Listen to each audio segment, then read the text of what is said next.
Hello, people. You're welcome to Pro Up Masterclass. My name is Tola, T.A. Alabi. And in today's class, we are going to be talking about balance. And before I go into this class, I just want to thank my encouragement sponsor. And today's class is brought to you by my daughter, Tinuade. And I remember some months ago when I was having a discussion with my wife about purpose and trying to help my wife find some clarity concerning her work.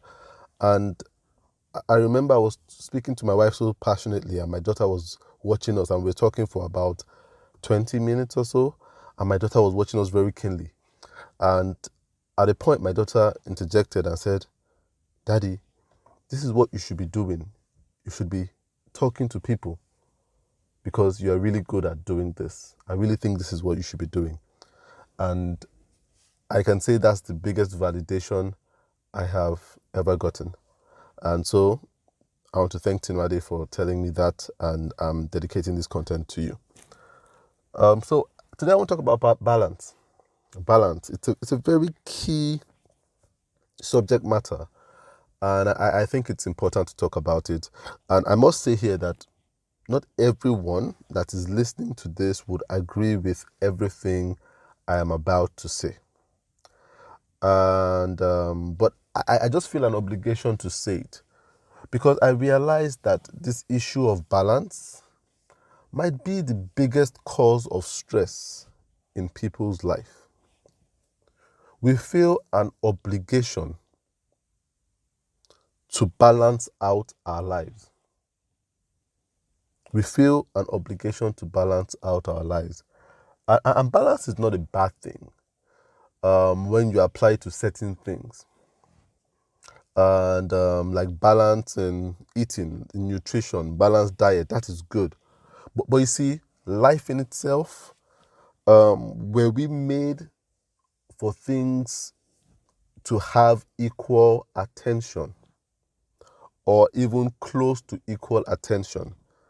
Is it something that we were created to do, to give attention to everything equally or almost equally?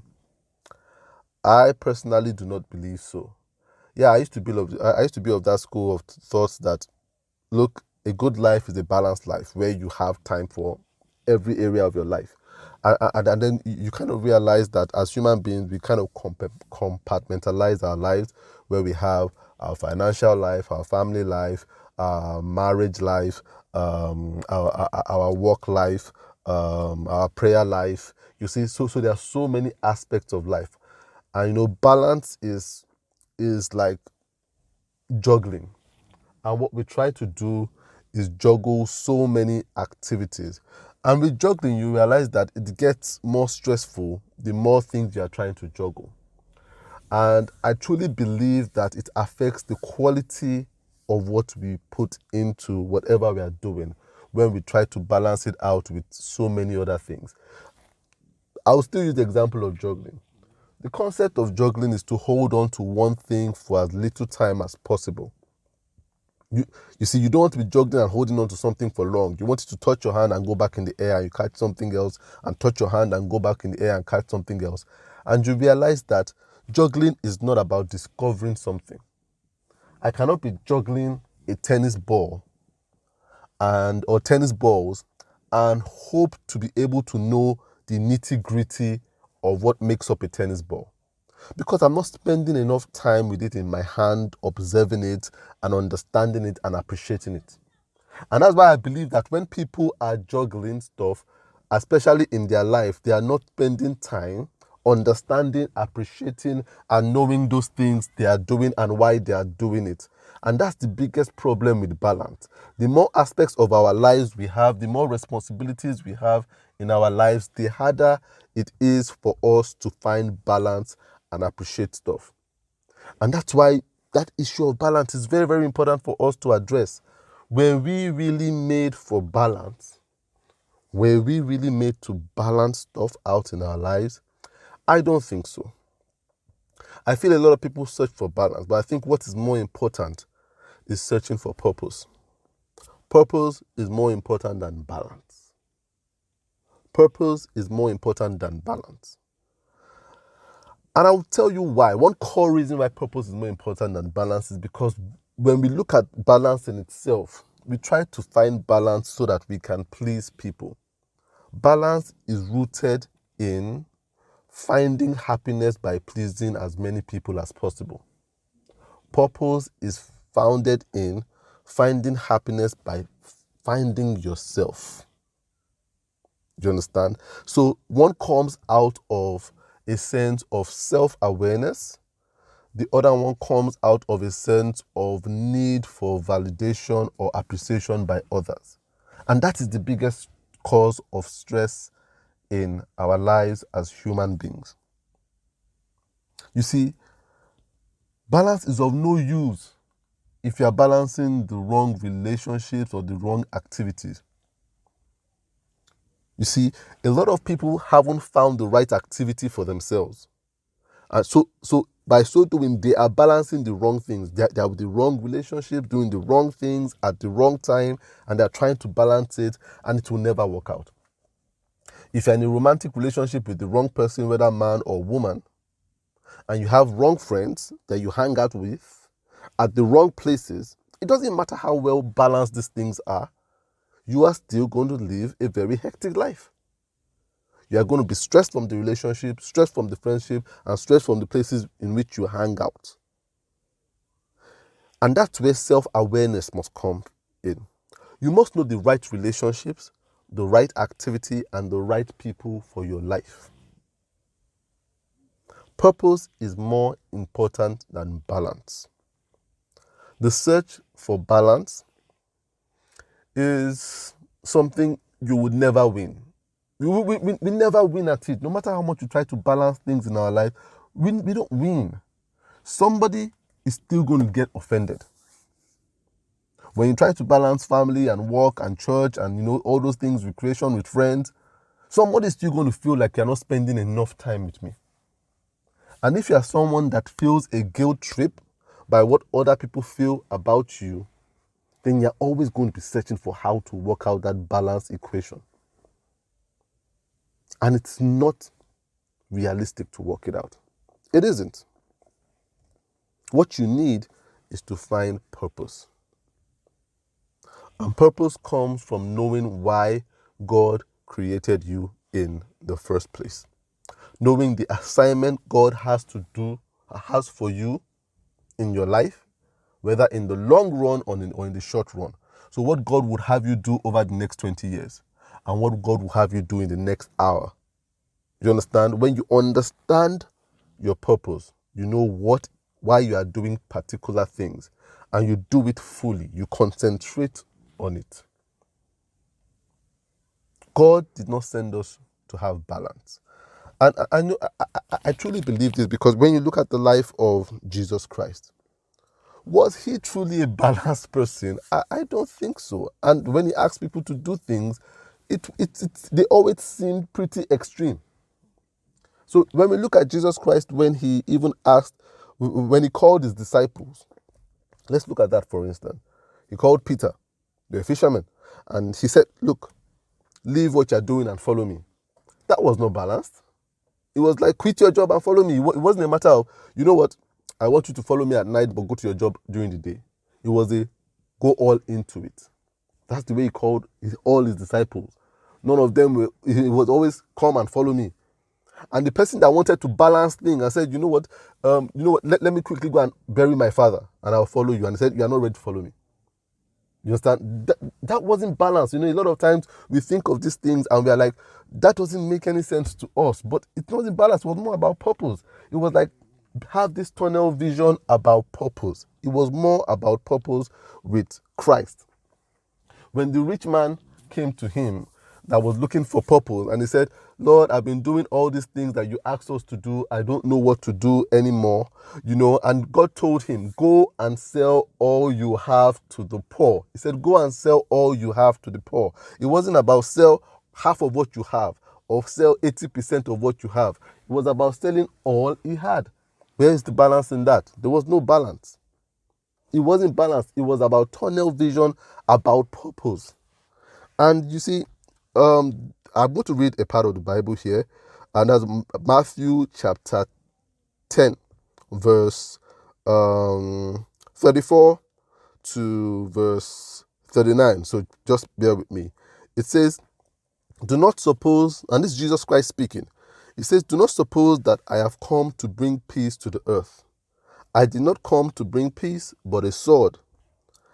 I have come to turn a man against his father, a daughter against her mother, a daughter-in-law against her mother-in-law. A man's enemies will be the members of his own household. Anyone who loves their father or mother more than me is not worthy of me. Anyone who loves their son or daughter more than me is not worthy of me. Whoever does not take up their cross and follow me is not worthy of me. Whoever finds their life will lose it, and whoever loses their life for my sake will find it. Now, this is Jesus directly telling us that when you follow purpose, which is knowing why God has made you, the first thing that will happen is an appearance of imbalance in your life. Some relationships will be shaken, and some of them will be by some of the people that you feel are meant to be the closest people in your life. So it says father against son, son against father, mother against son. You know, there are just some people that just feel, oh, you're not spending enough time with us. You're not doing the responsible thing. You're not spending enough time with this. You're not spending enough time at church anymore. You're not spending enough time at home anymore. You're not spending enough time hanging out with us anymore. And if you're not zeroed in on purpose, you will feel like there is something wrong. And I'm here to tell you there is nothing wrong. There is nothing wrong. And you might feel, oh, so what does this mean? Does that mean I'm meant to live this life of people against me and people saying I'm, my hurt relationships? No. You see, the Bible ends by saying, whoever finds their life will lose it. And what that means is, you see, we try to find our life by balancing our lives and just say, oh, this is what my life should be like. You understand? But it says, whoever loses their life for my sake will find it. And what that means is when you find your purpose and you surrender your life to living your purpose. And that can be in the long run, on the short term, in the short run. So it might just be that you know what you should be doing for the next 1 hour. God has made it clear, this is what you should do the next 1 hour. Spend your time focusing on it. It doesn't matter who is calling you to say, hey, can you come and hang out? Oh, can you come and help out? Can you come and do this? You should then say, no, this is what I'm meant to be doing this hour. That is losing your life, because those people make up your life. In the human context, your relationships make up your life. So when I'm working on something I feel God has called me to do, and someone who makes up my life in a relationship, whether my father, my wife, my daughter, my son, is calling me and say, oh no, can you just hang out with me and just spend time with me? And I can say, no, this is what I am doing. This is what I feel I'm convinced that I should do. I am losing my life. But you know what the Bible says? It says you will find it. So you never lose. It might seem like you are losing. But when you try to find your life by pleasing that person and say, okay, you know what, I'll give up this thing and just come and hang out with you because you need me emotionally right now. You need me right now. You need me financially right now. Okay, I'll come and hang out. You understand? Then you are trying to find your life, but then you will lose it because you will lose purpose. And what that means is when we do what God has asked us to do, something happens in us. Something happens in us. There's a sense of fulfillment, a sense of happiness, a sense of joy, a sense of energy that flows into our life. That it happens to me a lot. You see, I truly believe God has called me to do Pro Masterclass and record these classes. And for some time was some struggle, you understand? Because I feel, oh man, I spent so much time recording classes. I could spend this time with my wife, with my kids and stuff like that, or doing other things with my clients, with my friends. But I spend it doing this. And sometimes it seems like I'm stealing time away from these people. But you know what happens every time I record a class? There's a sense of overwhelming fulfillment that comes upon me and energy. And I realize when I go back into the house to spend time with my wife and my kids and my friend, It's quality. It's always quality time that I end up spending with them because I'm fulfilled. I feel fulfilled. I feel happy. So I go around asking my wife, what can I do for you?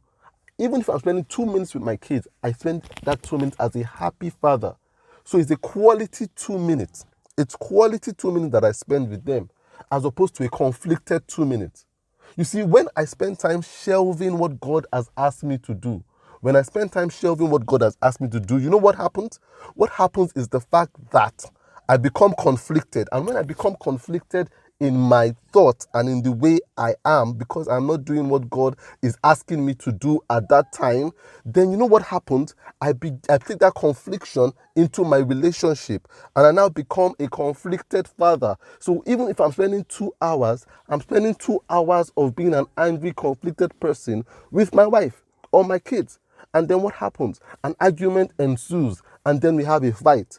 You understand? Or my kids annoying me. Then I end up shouting at them or spanking them or doing stuff like that. And then you understand? The relationship becomes strained.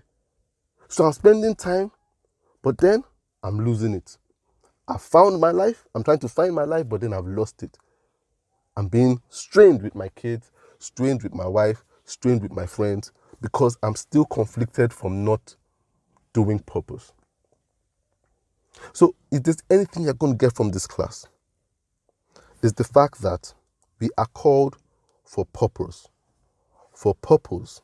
Primarily, when we are purposeful doing what God asks us to do, then you know what? God will bring balance into our lives. We wouldn't strive for balance. Balance would flow into our lives. And we will have quality time. It's not about spending 5 hours. It's not about spending 7 days a week with your kids. It's about the quality of time you spend with them when you spend with them. I know some people that spend all day with their kids, but the kids still hate them.